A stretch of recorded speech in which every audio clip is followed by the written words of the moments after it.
প্রথম ও দ্বিতীয় শ্রেণীর সরকারি চাকরিতে কোটা নিয়ে দেয়া আপিল বিভাগের রায়ে ইতিবাচক প্রক্রিয়া জানিয়েছেন সংশ্লিষ্ট আইনজীবীরা। রোববার দুপুরে রায়ের পর সুপ্রিম কোর্টে আইনজীবীরা সাংবাদিকদের বলেন, আপিল বিভাগের আদেশ প্রজ্ঞাপন আকারে প্রকাশে সরকার যেন দ্রুত ব্যবস্থা নেয়। কারো কারো মতে আদালতের আদেশে আন্দোলনকারীদের দাবির বিষয়টি প্রাধান্য পেয়েছে। অ্যামিকাস কিউরির মতোই আপিল বিভাগের শুনানিতে অংশ নেন সুপ্রিম কোর্টের ৫ জন সিনিয়র আইনজীবী।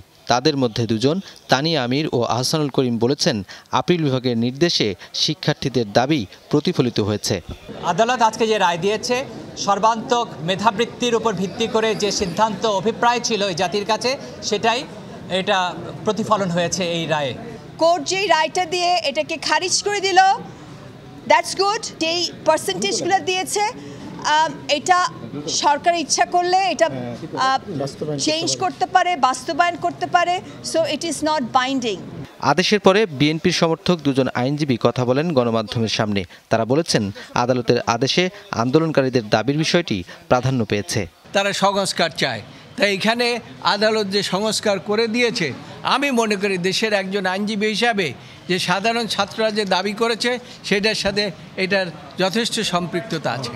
রায়টা স্পষ্ট, যেটা সাবমন ভার্সেস রেশিও। একদিক দিয়ে বলেছেন যে আমাদের আপিল ডিভিশন যে এটা পলিসি ম্যাটার, এটা বাতিল, আর একদিকে কিন্তু ওনারাই মোটা একটা গাইডলাইন দিয়ে দিয়েছেন। সুপ্রিম কোর্ট প্রাঙ্গণে রায় নিয়ে প্রতিক্রিয়া জানান সংসদ সদস্য ব্যারিস্টার সৈয়দ সাইদুল হক সুমন।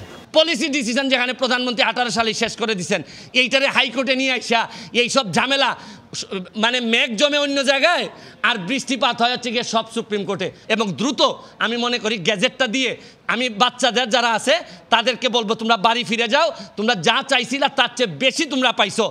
নুরনবী সরকার, যমুনা নিউজ, ঢাকা।